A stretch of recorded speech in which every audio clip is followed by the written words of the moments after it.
নমস্কাৰ বন্ধু বান্ধৱীসকল, আজি এটা বিশেষ ভিডিঅ' লৈ আহিছোঁ, যিটো ভিডিঅ' আচলতে সকলোৰে বাবে নহয়, সেইসকলৰ কাৰণে এই বিশেষ ভিডিঅ'টো। কাৰণ আজি মই ভিডিঅ'টোৰ জৰিয়তে এনে কেইটামান আপোনালোকক বস্তু দেখুৱাবলৈ বিচাৰিছোঁ, বিশেষকৈ নৱপ্ৰজন্মই বা আমাৰ শিশুসকলে সেই বস্তুখিনি আচলতে দেখাই নাই, চিনিয়ে নাপায় যে এটা সময়ত এনে এক বস্তুৱেই যে আমাৰ এই সমাজখনত বা এই অসমখনত বা এই ভাৰতবৰ্ষখনত আছিলে, যিটো বস্তু হলেহে আমি কিবা এটা বস্তু ক্ৰয় কৰিব পাৰোঁ। এইটোৱে ক'ব খুজিছোঁ যে এনে কিছুমান আমি বৰ্তমান প্ৰচলিত আমি মুদ্ৰা কিছুমান দেখিছোঁ, 1 টকীয়া দেখিছোঁ, 2 টকীয়া দেখিছোঁ, 5 টকীয়া দেখিছোঁ, 10 টকীয়া, 20 টকীয়া মুদ্ৰা ইতিমধ্যে বজাৰত পোৱা যায়। কিন্তু ইয়াৰ আগতে কেনেধৰণৰ মুদ্ৰা আছিল, কিছুমান মুদ্ৰা মোৰ হাতত আছে। মই এই নতুন প্ৰজন্মক এই মুদ্ৰাখিনিৰ সৈতে চিনাকি দিয়াৰ এই ভিডিঅ'টোৰ জৰিয়তে প্ৰয়াস কৰিছোঁ। আপোনালোক দেখুৱাম, পইচা মোৰ হাতত আছে, কিছু পইচা আছে। এই পইচাবিলাক দেখুৱাম, এইবিলাক হ'ল কইনছ, খুচুৰা পইচা। এইটো হৈছে 1993 চনৰ পইচা, চাওক আপোনালোকে, 10 পইচা। এয়া হৈছে 10 পইচা, মনত আছে নিশ্চয়। এইটো হ'ল 20 পইচা, এয়া 20 পইচা। আটাইতকৈ ভাল লগা পইচা আছিলে এইটো 5 পইচা। কিন্তু কিমান দশকৰ পইচা, আমাৰ আজিকালি ল'ৰা ছোৱালীয়ে এই মুদ্ৰাবিলাক দেখা নাই, নেদেখাটো স্বাভাৱিক। সময়ৰ পৰিৱৰ্তনৰ লগে লগে মুদ্ৰাৰো ৰূপ ৰং সলনি হৈছে। এইটো 5 পইচা।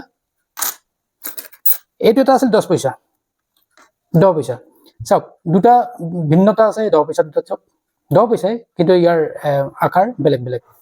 এতিয়া আপোনালোকক দেখুৱাইছোঁ, এইটো আছিলে, দেখিছে আপোনালোকে, মন কৰক, এইটো কিমান পইচা? 3 পইচা। 1 পইচা, 2 পইচা, 3 পইচা, 4 পইচা, 5 পইচা, 6 পইচা, 7 পইচা, 8 পইচা, 9 পইচা, 10 পইচা। তেনেধৰণৰ মুদ্ৰাই আচলতে ভাৰতবৰ্ষত প্ৰচলন আছিল। এইটো 3 পইচা। এই 3 পইচাটো বহুতে নিমখ 1 কেজি পাইছিলে। এই 5 পইচাটো কেতিয়াবা মানুহে দালি 1 পোৱা পাইছিলে। এনেধৰণৰ পৰিৱৰ্তন হ'ল। এতিয়া আপোনালোকক দেখুৱাইছোঁ, এইটো 10 পইচা। ঠিক একেধৰণেই যথেষ্টখিনি আছে মোৰ হাতত। এয়া 10 পইচা। এইটো চাওক, 10 পইচা, 20 পইচা। এই সময়ৰ লগে লগে ইয়াৰ ক্ষয় গ'ল, সেইকাৰণে ইয়াত যিবিলাক মুদ্ৰাত অশোক স্তম্ভ বা সংখ্যাটো ইয়াতে অস্পষ্ট হৈ পৰিল। আটাইতকৈ আপোনালোকৰ মনত আছেনে 90 দশকৰ পইচা এটা, 10 পইচা। চাওক, 10 পইচা। এইটো আছিলে 10 পইচা। এইটো হৈছে 1964ৰ পইচা, 3 পইচা। 64 চনৰে এই পইচাটো আপোনালোকক মই দেখুৱালোঁ।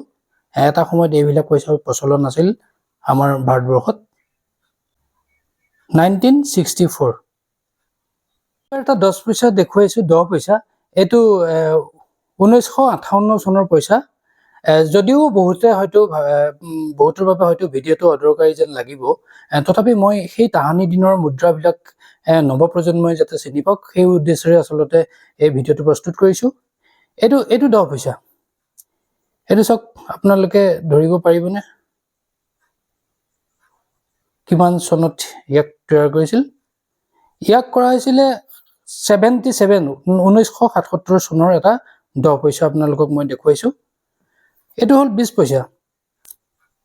এইটো হ'ল 1968 চনৰ তৈয়াৰ কৰা এটা 20 পইচা আপোনালোকক দেখুৱাইছোঁ। এইবিলাক আপোনালোকে এইকাৰণে দেখুৱাইছোঁ, আপোনালোকক কৈছোঁৱে যে নৱপ্ৰজন্মই বস্তুখিনি জানক, চিনি পাওক, যে এটা সময়ত এই ব্যৱস্থাৰে আচলতে আমি বিভিন্ন বস্তু ক্ৰয় কৰিছিলোঁ বজাৰৰ পৰা। সৰু সৰু পইচা, এতিয়া যেনেকৈ 1 টকীয়া, 2 টকীয়া, 5 টকীয়া বা 10, 20 পৰ্যন্ত আমি মুদ্ৰা দেখোঁ, সেই সময়ত এই মুদ্ৰাবিলাক প্ৰচলন আছিল। সামগ্ৰিকভাৱে এইবিলাক পইচা আচলতে আজি নৱপ্ৰজন্মই চিনি নাপায়, হয়তো স্বাভাৱিক। সেয়েহে মই এই ভিডিঅ'টোৰ জৰিয়তে এই পইচাবিলাক দেখুৱাইছোঁ, যাতে আমাৰ সন্তানবোৰক বা আমাৰ সন্তানসকলক, ল'ৰা ছোৱালীসকলক এটা সময়ত যে এই ভাৰতবৰ্ষত এনেধৰণৰ কইনছ, পইচাৰ প্ৰচলন আছিল, সেই কথাটো যাতে তেওঁলোকে জানক, সেই উদ্দেশ্যেৰে আচলতে এই ভিডিঅ'টো প্ৰস্তুত কৰিলোঁ। এইবিলাক চাওক, যথেষ্টখিনি আছে, আৰু আছে। এইবিলাক এতিয়াও হয়তো ব্যৱসায় বাণিজ্য যিসকলে আজি বছৰ বছৰ ধৰি কৰি আছে, তেওঁলোকৰ কেছ কাউণ্টাৰত, কেছ বাকচৰ একেবাৰে তলিত হয়তো এনেকৈ 2-4টা পইচা আপোনালোকে প্ৰত্যক্ষ কৰিব পাৰে। কিন্তু এইবিলাক অচল পইচা। ধন্যবাদ। এই বস্তুখিনি দেখুৱালোঁ। ভিডিঅ'টো কেনে পাইছে জনাব। যদি ভাল পাইছে, আন ল'ৰা ছোৱালী যাতে চাব পাৰে, তাৰ কাৰণে ভিডিঅ'টো সম্ভৱ হ'লে শ্বেয়াৰ কৰিব।